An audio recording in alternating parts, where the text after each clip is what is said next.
record now? Yes, sir. I'm going. Okay, Tom, why don't you go ahead and start us off then? Hey, Chris. Good place to start would be just Xander Horvath, and I guess his development. He's it's been the Xander Horvath show, as you know, the first 2 weeks. Just talk about his development and what you've noticed of these first two games from him. Yeah, Tom, man, it's it's been remarkable just to see his growth. From the time that he arrived here and to where he is now. By no means is he a finished product, but it's still a work in progress. But it's the one thing that I've been able to notice is it seems like he's improving each week. Now, we did have a couple issues last week with ball security, and we're really working to rectify those things. But the one thing about him is he's a hard worker. I don't know if I've ever had a kid work as hard as him. He takes everything personal, and he really does. He's proactive in his own development. So he's a pleasure to coach, and I just look forward to seeing how he continues to develop. Yeah, what did you say to him on the sideline after he fumbled? I noticed on TV, we were watching the game. He was over there clutching the ball and working on ball security then. What words of advice did you give him? I said, you just need to get a football in your hands. And I've been there. I've been in those shoes. I've played the position. I've had games where I put the ball on the ground. And no one intentionally wants to put the ball on the ground. It's just it's always, kind of a sweat in a moment type of thing. And so I really wanted to reach him at a place where he was really low and help him understand that, hey, we're okay, son. Just put it behind you, okay? Get a football in your hands. That's what it feels like, okay? Make sure that we're holding it with the right technique. Your wrist is above the elbow. You've got the nose splitting your index and your middle finger, and it's in contact with your ribs. And then when you feel people close to you, you've got to lock it in. You've got to grab your wrist and lock it in to ensure that it stays with you. So let's just get back to the fundamentals. Don't overthink this thing. Get back to the fundamentals and play ball. Are you the one who taught him how to leap over tacklers? I wish I could take credit for that. Tom, I mean, he's a gifted athlete.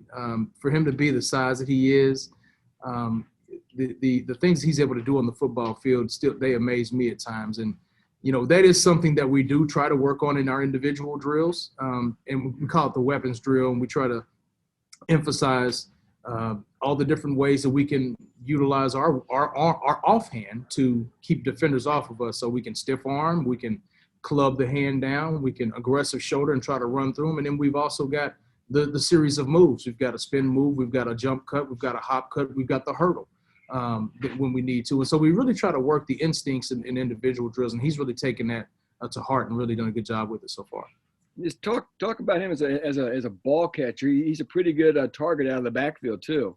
Yes, he is. And people, that's kind of a underrated trait, I think, that a lot of people don't really give him credit for. And since he got here, he's really shown great hands, and he rarely drops the football. And knock on wood, I mean, he's had pretty sure hands, and we're really trying to work on his route running now. We've tried to do a few different things with him as far as running routes out of the backfield, and even threw him a screen on Saturday where he motioned out of the backfield and threw him a quick screen that we threw to Rondale before. And so, we're definitely trying to expand his repertoire, but it's all starting because he does have pretty sure hands. Yeah, how close is Hewitt to actually playing some running back?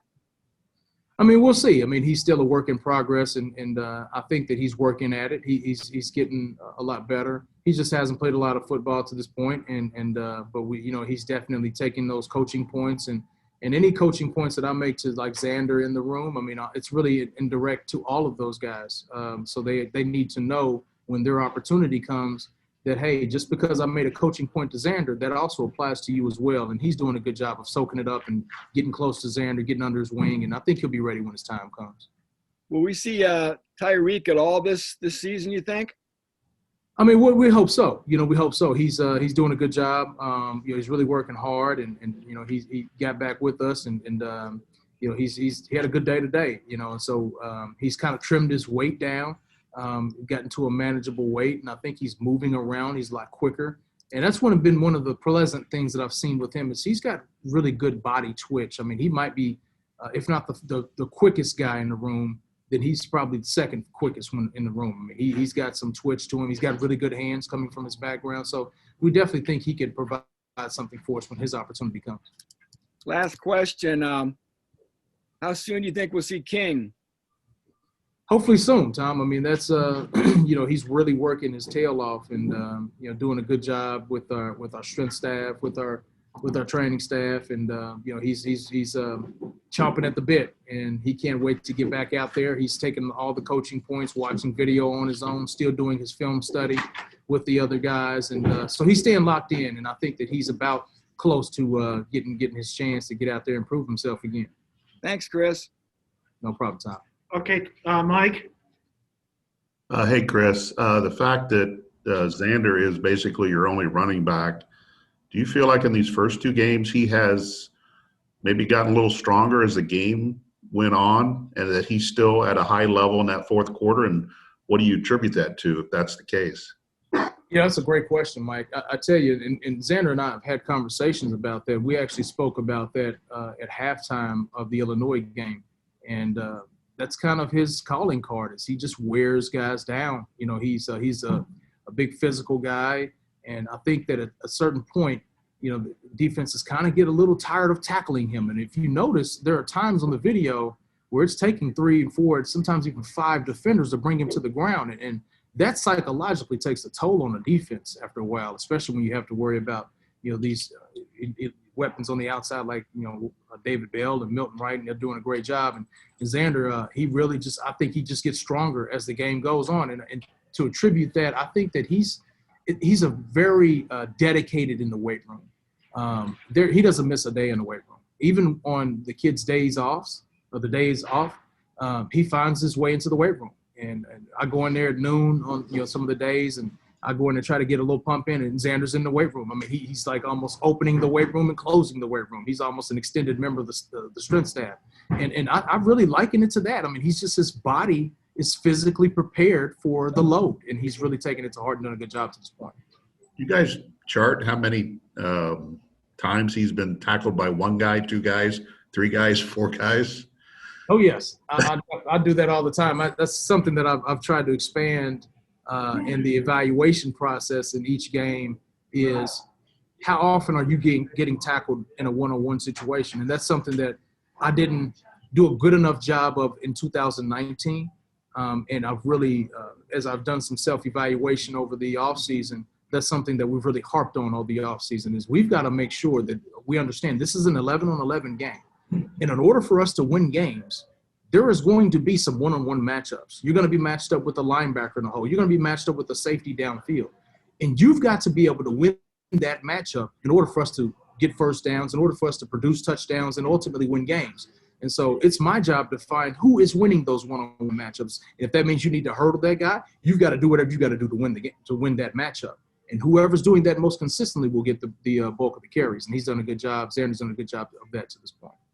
Now, way back when I played football in high school, if the running back fumbled multiple times on a Friday night, that next Monday, that running back was carrying a football around school as a ball security drill. Did you ever face that kind of issue from a coach? And would you tell Xander, you need to walk around campus with a football from now?